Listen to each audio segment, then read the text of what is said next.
Assalamualaikum dan selamat sejahtera. Kami dari Kumpulan 14 akan membentangkan mengenai impak ketidaktentuan geopolitik ke atas mata wang dunia Mesir dan Jepun. Berikut merupakan ahli kumpulan kami.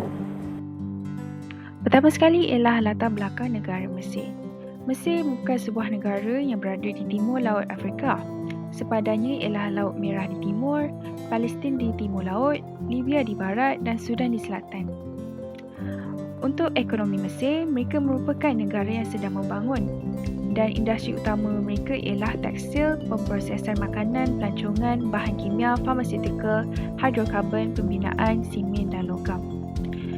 Mesir merupakan negara pengeluar kurma terbesar di dunia dan pengeluar buah arah kedua terbesar di dunia. Mereka berusaha untuk menjadi negara yang lebih maju dengan memberi tumpuan kepada pendidikan dan penjagaan kesihatan.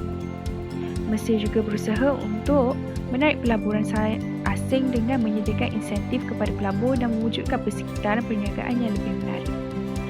Untuk bahagian politik di Mesir, menurut Perlembagaan Mesir, parti politik dibenarkan wujud di Mesir dan parti politik yang bercirikan agama tidak akan dibenarkan wujud kerana ianya akan melanggar prinsip tidak campur tangan agama dalam sistem politik. Seterusnya, latar belakang negara Jepun. Lokasi Jepun adalah sebuah negara kepulauan yang terletak di pantai Asia, terdiri daripada 4 pulau iaitu Hokkaido, Honshu, Shikoku dan Honshu, Tokyo. Yang kedua, ekonomi. Jepun merupakan negara maju. Jepun telah mengamalkan ekonomi sistem kapitalis yang mengamalkan pasaran bebas berasaskan kepada ekonomi Amerika Syarikat.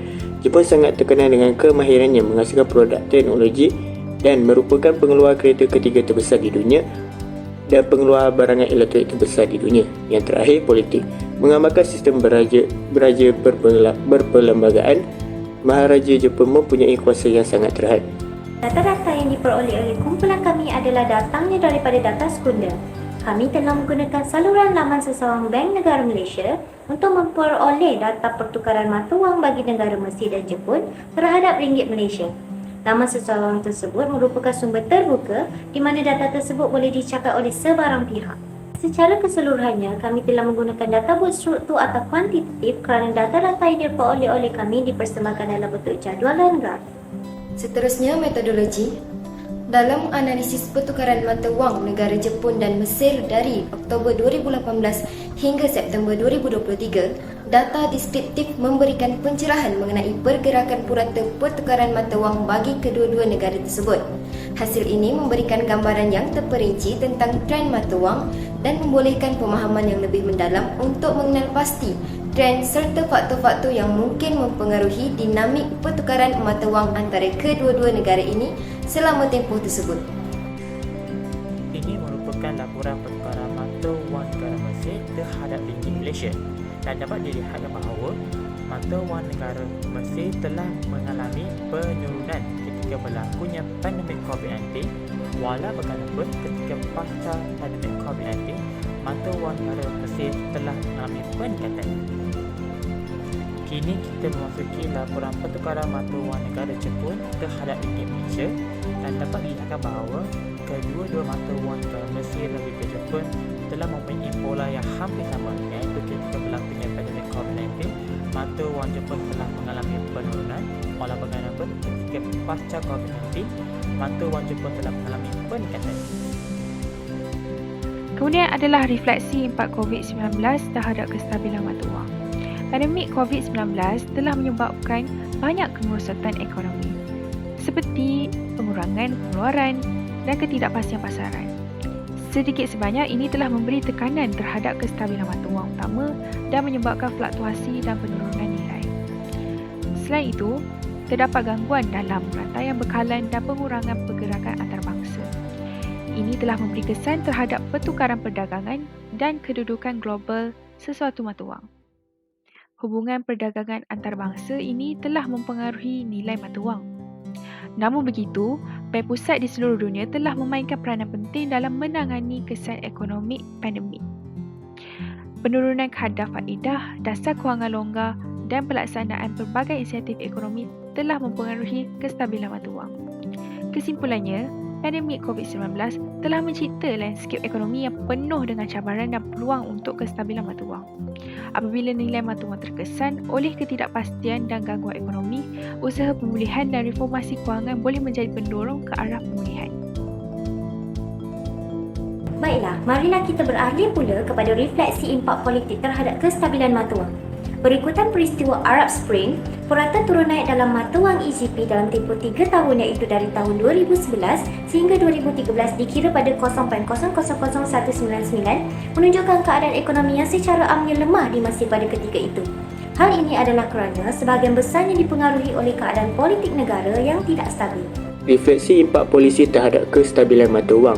Di Jepun, kerajaan telah melaksanakan dasar monetary mengembang dalam beberapa tahun kebelakangan ini, memerangi deflasi yang merangsangkan pertumbuhan ekonomi.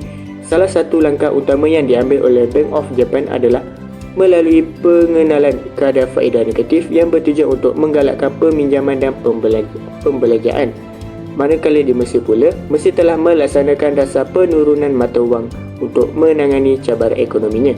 Pada bulan November 2016, kerajaan Mesir menggabungkan mata wangnya dan membenarkan turun naik secara bebas sebagai tindak balas kepada kuasa pasaran.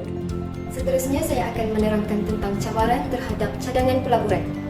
COVID-19 telah mencetuskan revolusi dalam pelbagai aspek kehidupan termasuk pendidikan dan kesihatan. Pandemik telah membawa kepada peningkatan cabaran ekonomi seperti penjagaan kesihatan yang dinamik, kekurangan kestabilan kewangan dan perubahan dalam kesihatan dan tingkah laku fizikal. Selain itu, perubahan corak perbelanjaan pengguna yang dinamik mencipta cabaran terhadap pelbagai sektor ekonomi. Syarikat dan industri perlu menyesuaikan strategi pelaburan dengan perubahan permintaan. Teknologi menjadi pemacu penting pasca COVID-19 tetapi menyebabkan cabaran baru seperti keselamatan data dan pengurusan risiko dalam pelaburan teknologi. Tidak dilupakan, pelabur perlu berhati-hati terhadap risiko politik dan perubahan undang-undang yang boleh mempengaruhi stabiliti ekonomi, mata wang dan keyakinan pelabur. Perubahan dalam cukai, peraturan kewangan dan undang-undang perdagangan perlu dipantau secara berterusan kerana ia boleh memberi kesan besar terhadap pelaburan. Ini merupakan cadangan keberkesanan pelaburan oleh kumpulan kami. Kumpulan kami telah memberikan beberapa cadangan iaitu melakukan penyidikan secara menyeluruh, kedua mementingkan fleksibiliti dan ketiga melakukan kerjasama bersama pemain industri di dalam pasaran tempatan.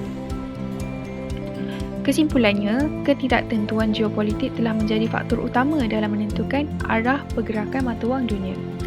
Dinamik kompleks antara negara-negara, konflik bersenjata, perubahan politik serta tindakan geopolitik telah mempengaruhi pasaran kewangan secara signifikan. Dan ketidakpastian politik dalam sesuatu negara atau rantau seringkali berperanan sebagai pemacu utama dalam pergerakan mata wang. Konflik bersenjata, pergolakan politik atau kebimbangan terhadap stabiliti ekonomi dalam negara-negara penting mampu memberi kesan segera terhadap pasaran mata wang. Dan sekalian, itu sahaja daripada kami. Terima kasih.